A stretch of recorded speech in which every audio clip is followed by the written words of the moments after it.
siya po si Aling Monang. Yung nanay po ni Bumbo, yung siga-siga po sa kabilang kanto. Kawawa naman, halika kayo, tulungan niyo ako. Hatid natin siya.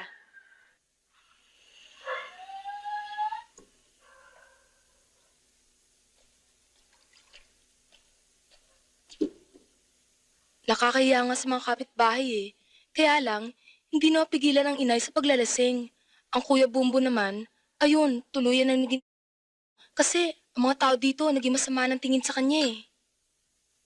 Ah, Kuya Bumbo, nandiyan ka na pala. Kuya, si Cecil, siya nagtitid sa inay. Alam ko. Di ba sinabi ko sa'yo? Huwag mong bibigyan ng Panginoong nanay. Ayan.